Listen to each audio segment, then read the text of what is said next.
Ahead of the Denver Broncos Week 1 matchup against the Seattle Seahawks in a pre-Week 1 NFL Power Rankings, the Broncos come in at a surprisingly decent spot. Where did they land on the Locked On Network's Power Rankings? Plus, the Broncos named their 5-team captains for the upcoming season, and a key member of the Broncos defense returned to practice. You get that and much more in today's brand new episode, Locked On Broncos. You are Locked On Broncos, your daily Denver Broncos podcast. Part of the Locked On Podcast Network. Your team every day.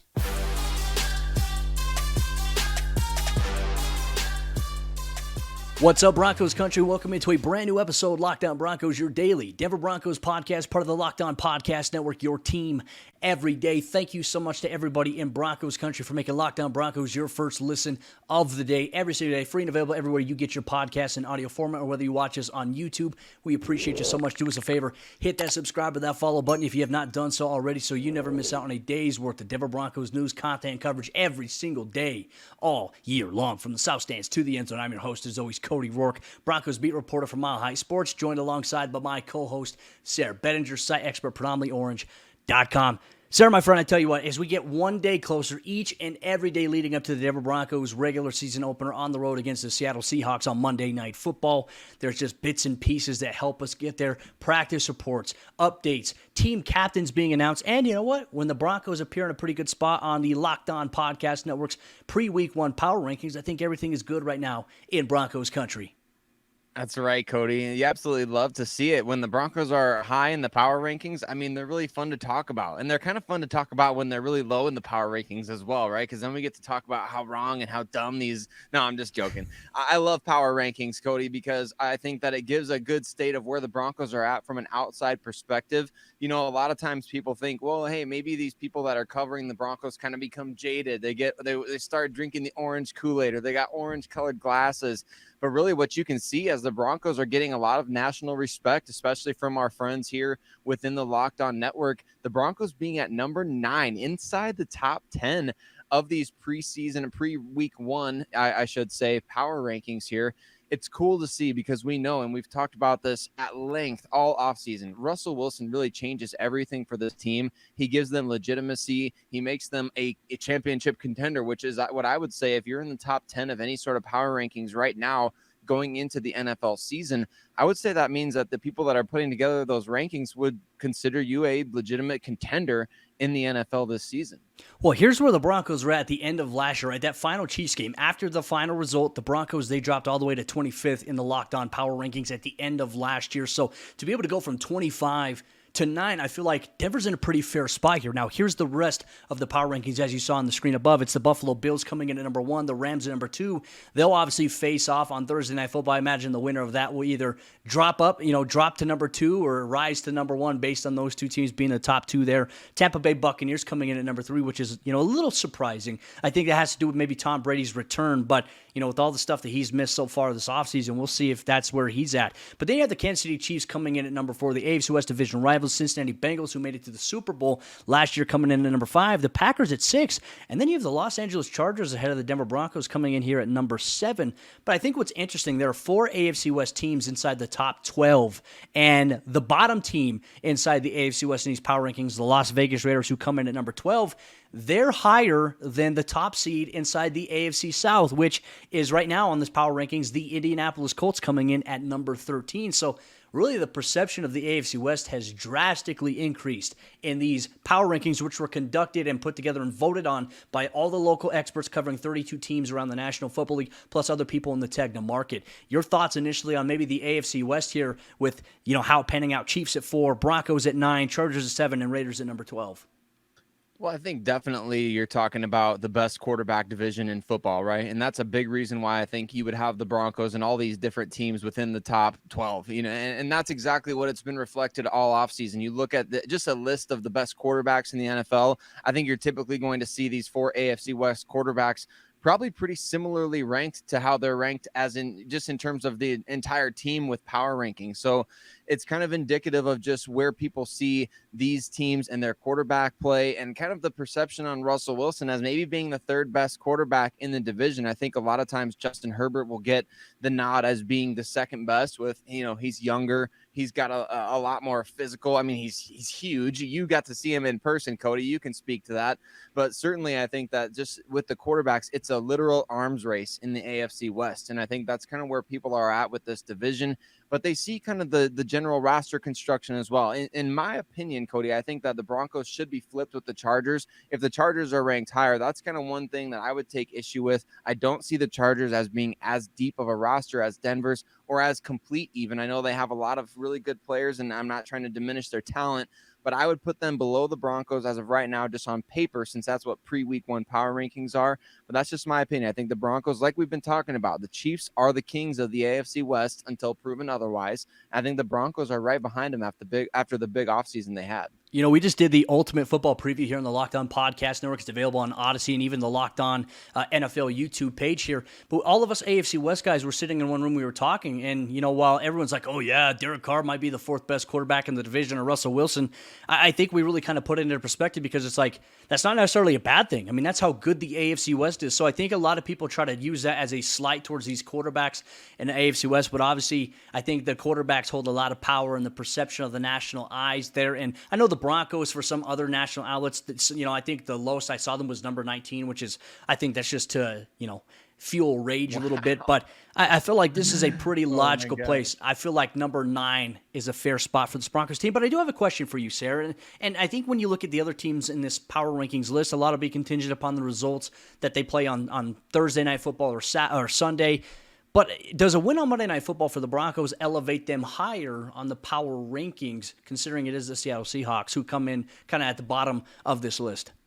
Well, I kind of feel like if teams above the Broncos in the power rankings end up losing and the Broncos end up winning convincingly, that's kind of where you might see them bump up a spot or two on this kind of a list. Just, again, the Seattle Seahawks, we've been talking about it, and we're going to continue talking about how maybe this is a test in terms of, yes, these are two NFL teams, both have a clean slate, both have a undefeated record at this point, but everybody kind of sees the Broncos are probably the better team on paper at this point, so they're expected to win. And when you're expected to win, you're not necessarily going to jump up a ton of spots in the power rankings. If the Broncos would go out and beat the Chiefs or the Bills or something like that in week 1, I think they would vault up a huge number, on anybody's power rankings list. But you're going up against the Seattle Seahawks. A lot of people expect them to be picking at or near the top of next year's draft. So you're expected to win that game. You may not change at all. You may have even some teams, if you only win by a field goal or 6 points or something like that, you may even have some sites and some networks dropping you down a couple of spots. So I think they have to get a convincing win if they're going to move up the power rankings for next week.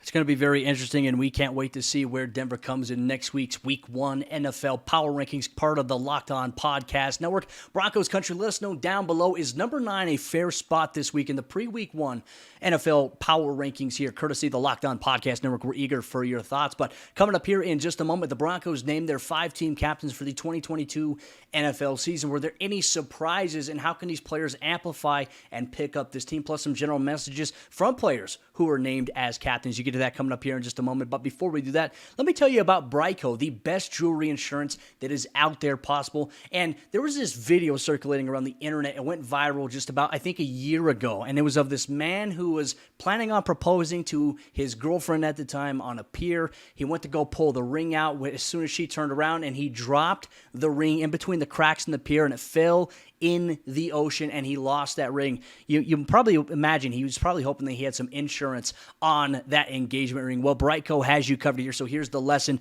You don't want to be that guy, and you certainly don't want it to be splattered all over the internet. The guys at Brightco Jewelry Insurance will make sure that you can get a replacement for the full value of that ring, no matter if it's lost, stolen, or if you drop it in the ocean, or you just can't figure out what happened to it. Go to bright.co/lockdown. It's the fastest and easiest and cheapest way to cover your butt with the best jewelry insurance in the business. Once again, that's bright.co/lockdown. As we continue on today's episode, Locked On Broncos, the Broncos have named their 5 official team captains for this upcoming season. Were there any impact players that made those? Were there any surprise captains that were listed? We break that all down here on Locked On Broncos. But before we do that, let me just tell you, thank you so much to everybody in Broncos country for making Locked On Broncos your first listen of the day. Sayre, Bedinger, and myself, we appreciate you so much taking time out of your day to listen or to watch us break down all things orange and blue every single day, all year long.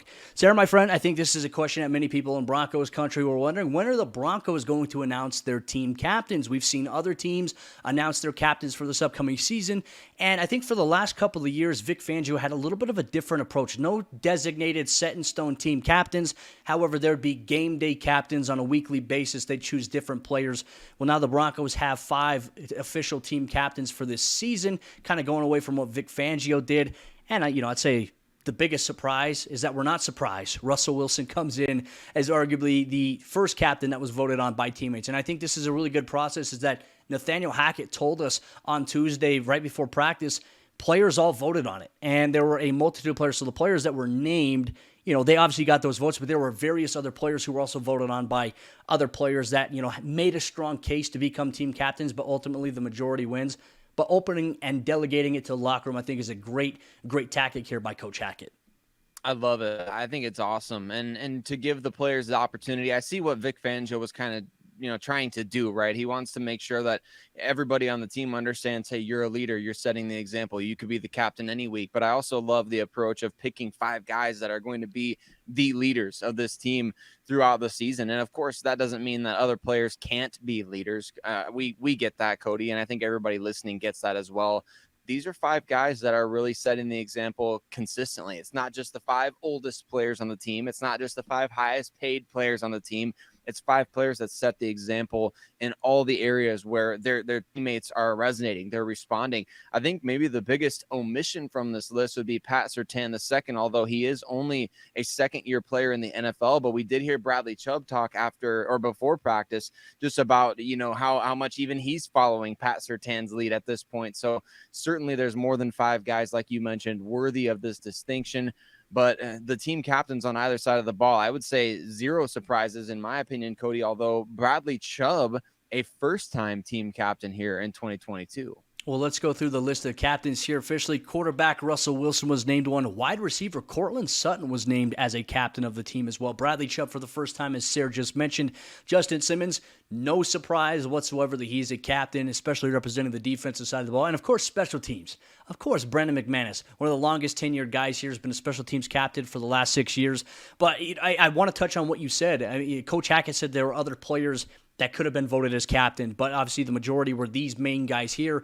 But even though that these are the 5 guys, I think that one thing that stood out to me is that guys like Russell Wilson, Courtland Sutton, Bradley Chubb, Justin Simmons, and even Brendan McManus, and Coach Hackett said other guys still feel like they have a voice, right? They may not be like the game day captains, the official team captains, but it's kind of like an open committee where you have a player-led movement here, and we've heard that before this offseason. This is a player-led football team, and all of these guys empower one another. And I think that it's interesting when you get into different leadership styles, right? Because there's so many. We talk about transformational leadership, and we think that's exactly what Coach Hackett and his coaching staff embodies. Russell Wilson is the rah-rah, the very outspoken guy, the one that is going to, when he speaks, command the attention of the room.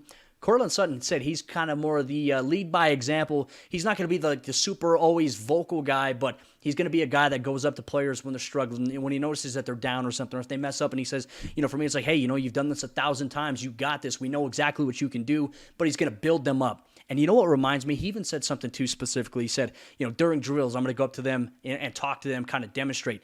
I remember Demaryius Thomas doing this at training camp when Courtland Sutton was a rookie. He did the same exact thing with these guys. So I think Courtland, drawing a lot of his time and experience, watching other guys like Demaryius Thomas, Emmanuel Sanders lead, and he's kind of bringing some of those characteristics into what he's doing. I love that. I love that spot on. Same thing with Bradley Chubb, kind of learning a little bit from Von Miller. Yeah, it's really kind of cool to see the torch being passed right before our eyes, right? And Courtland Sutton has an opportunity over the length of this new contract that he signed to really etch his own name in Denver Broncos history, just like the late, great Demaryius Thomas did, which there's a cool story about the new practice squad receiver, Cody. I wonder if anybody will get a chance to talk to him. Maybe you will. Vincent Smith, when when Demaryius was traded to the Houston Texans and played for the New York Jets, they formed a pretty cool relationship at those two spots. So it could be kind of an interesting guy to learn from. But again, another player like Courtland Sutton on this roster that was seriously impacted by Demaryius Thomas, who constantly was taking the time to be there for his teammates, whether they were undrafted guys, whether it was him building a relationship with another star receiver like Emmanuel Sanders. Courtland Sutton is always that guy. This is one I think it's cool to highlight him for a bit here, just because Courtland Sutton is always that guy. If you go back and watch highlights from any of the last few seasons that he's played with the team, when anybody else scores a touchdown and Courtland Sutton is on the field, you just watch, go look back at the tape, go look back at the highlights and see who's the first person to come up to them, to sprint up to them after they score or make a big play and, give them a chest bump or give them a 5 or whatever. It's always Courtland Sutton. He's always there to celebrate the successes of his teammates. I think that's one of the coolest things that he does in terms of setting the example as a leader on this team. It's not about him. And that's why I think that, he deserves everything that's coming to him this year in terms of, really reestablishing himself as a true elite wide receiver 1 in the NFL. I think that he deserves everything that's coming to him. He's just been such a great teammate. He's been steadily plodding for the last couple of years, rehabbing from injury, going through everything he went through last year in terms of just inconsistent QB play and frankly, not a great scheme offensively for him to have success. I hope he has a huge season this year, and I think he does a great job of embodying, just like we see Justin Simmons on the other side of the ball. I think he does a great job embodying what it looks like to set an example in leadership, not necessarily having to be that rah-rah guy. No, and I think that these are a great list of captains here for this Broncos football team, and even Brandon McManus said it as well, and this is, I think, a real test that what we want to see as well. He said, for me, I'm looking forward to seeing if we find ourselves struggling or we find ourselves in a hole, can we rise out of it? He said, we haven't been able to do that the last couple of years, and I think that was just because of, what the dynamics that were there at the coaching levels with Vic Fangio, with Pat Shurmur. Now you have a guy who's a future Hall of Famer and Russell Wilson at the quarterback position, and he says, I really want to see if we can carry that over, and that's going to be a really big test of our leadership is when things get bad, what is our response and how do we do it? I'm excited to see what that is, and if the Broncos face adversity, I think this is something we're going to be looking at is what does this leadership dynamic, what do these captains do in a situation like that? Broncos country, let us know your thoughts on the Broncos 5 captains for this upcoming season down below in the YouTube comment section. You can tweet us on Twitter at Cody Roark NFL, at Sayre Bedinger. But coming up here in just a moment, one key member of the Denver Broncos defense returned to practice ahead of their matchup on Monday Night Football with the Seattle Seahawks. What does that pose for that unit specifically? And what are some other news and notes on some guys coming back from injury for this Broncos football team? You get that coming up here in just a moment. But before we do that, let me tell you about the sponsor of today's episode show. It's our good friends over there at Prize Picks. And for week 1 of the NFL season, I have Russell Wilson throwing for more than 2.5 touchdowns. Javonte Williams to rush for more than 75.5 yards. Cortland Sutton to catch more than 5 passes. And DK Metcalf to have less than 75 yards receiving in week 1. So how does Prize Picks work? Because Prize Picks is daily fantasy done right. You get to pick 2 to 5 players, and if they will go score more or less than their Prize Picks projections, you can win up to 10 times your money on any entry. There's no competing against other people. It's just you versus the projections available. So download the Prize Picks app or go to prizepicks.com to sign up and play daily fantasy sports. First-time users can receive a 100% instant deposit match up to $100 with promo code LOCKEDON. If you deposit $100, Prize Picks will give you $100. If you deposit $50, Prize Picks will give you $50. So don't forget to enter promo code LOCKEDON at sign up for an instant deposit match up to $100. As the Broncos prepare for their Monday Night Football matchup against the Seattle Seahawks, they'll be getting a boost back on the defensive side of the ball with a key player returning from injury. Thank you so much, Broncos country, for tuning in and making Locked On Broncos your first listen of the day on your favorite podcast and platform, or whether you watch us on YouTube. We appreciate you so much. Sayre, the Broncos are back on the practice field on Tuesday. They'll also be back there Thursday, Friday, and Saturday before they travel on Sunday to Seattle here, and they got a little bit of a boost with the return of Jonas Griffith. Now, through the last couple of weeks, he was working on the side field, getting in the conditioning shape, and we were even told by Coach Hackett, we expect him to be ready for week 1. Well, going out there on Tuesday, he was back at practice, and he was working with position-specific drills, so we'll find out whether or not that means a limited designation. Is he back on team drills? With the injury reports now coming out during the regular season, we will find out exactly the full extent of his participation. But I tell you what, he looks like a freak of nature. I mean, he is arguably one of the largest dudes on the field, just pure pure muscle, speed, and athleticism. It's good to have him back here for this Broncos football team. It's going to be fun to watch, man. I had to go back and look, Cody, because I couldn't believe it when I heard that he was practicing. And I know that, I mean, yeah, it's a game week. And so, of course, if the guy's going to play in the game, he's going to have to practice at least a little bit probably. But I went back and looked, 24 days since that dislocated elbow, which is crazy. I believe they said initially a 4 to 6 week recovery period. So, I mean, not only is this guy a freak of nature physically, just in terms of like when he gets off the bus, this guy's like, hey, you don't want to go up against that guy, but he's also like a Spider-Man freak of nature in terms of his healing abilities or something. So, I mean, I can't wait to see him play. Like, I think we've talked enough this offseason about just he's one of the team's top breakout player candidates, especially on that defense where it's kind of already loaded with a lot of star guys. He could really stand out this season. So I'm excited to see him play, Cody. It'll be great to have him there for week 1 because, man, we saw in the early parts of training camp, we got to hear, I got to hear, and you got to see just how much of an impact he's capable of making on this defense in terms of attacking the line of scrimmage, playing with great range, dropping into coverage. I think we have unlimited potential for him as a potential pass rusher and blitzer. I mean, Jonas Griffith, I don't want to overstate anything here, but I'm really excited for his debut. And I hope that he's 100%, I hope that he's not, limited in any sort of way by this injury, although you can't help but wonder being only that it was 24 days ago as the time we're recording this. So, but he wasn't the only potential starter for this team that came back to practice or that was practicing in preparation for this game. It sounds like Billy Turner also back out there for the Broncos. Yeah, Billy Turner was back. And I think the big question everybody in Broncos country wants to know, and I don't know, maybe we will find out on game day. It's kind of one of those decisions, or maybe like the Saturday when we have the final media availability this week from Coach Hackett. Maybe we'll find out who is going to start at right tackle. Is it going to be Calvin Anderson or is it going to be Billy Turner? That to me, I think, is a huge, huge question at this point in time. We know Calvin has gotten a majority of the reps all throughout the offseason. Billy was working his way back from the knee injury that he had, the offseason surgery that he had on his knee, and he's been ramping things up. So, is it going to be Billy Turner or is it going to be Calvin Anderson? What is the best bet here for this Broncos team? That's going to be one question that I think we have coming into this week. But not only that, Randy Gregory continues to practice, making strides as he had that shoulder surgery in the offseason. Once he started coming back to practice, things were, kind of, I'd say, in a really good place for him. And it appears he's in a great place and he is in line to start week 1 against the Seattle Seahawks. So he and Bradley Chubb coming off the edge, that is huge. But on the offensive side of the ball, there was a player last week that is going to be a big part of the Broncos' offensive plans that did not practice but was back today.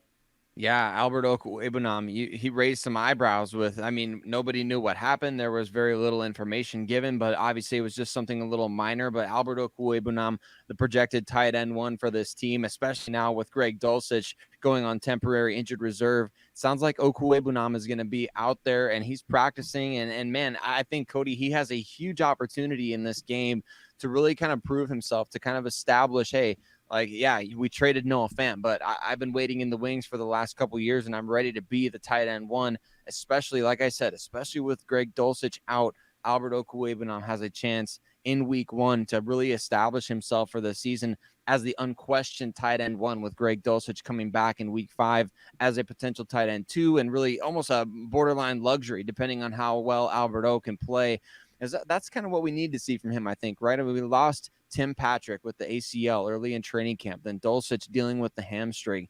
You've got all these different moving parts, and Albert O has kind of just fell into this opportunity, right, where he can have a prominent role in this offense. And I know a lot of people have talked over the offseason, like, well, Russell Wilson doesn't really throw to the tight ends and he doesn't throw over the middle of the field and all these different things. But man, Albert Okwuegbunam can help you in so many different ways, whether he's making plays after the catch, making plays in the red zone. He has great body control there near the sideline or back in the back of the end zone. We've seen all these different things. It's just putting everything together on a consistent basis. So great that he'll be there for practice. Great that he'll be there and available ready week 1 against the Seattle Seahawks. Well, Broncos country, we are one step closer to kickoff Monday Night Football. The Broncos will take on the Seattle Seahawks, and it's going to be a very exciting game. Looking forward to traveling to cover the game and being there in Seattle. And the atmosphere, as I anticipate, will be very electric. We'll have coverage here of the Lockdown Broncos podcast, post-game report as well, but also what you can expect on tomorrow's episode of Lockdown Broncos. Corbin Smith,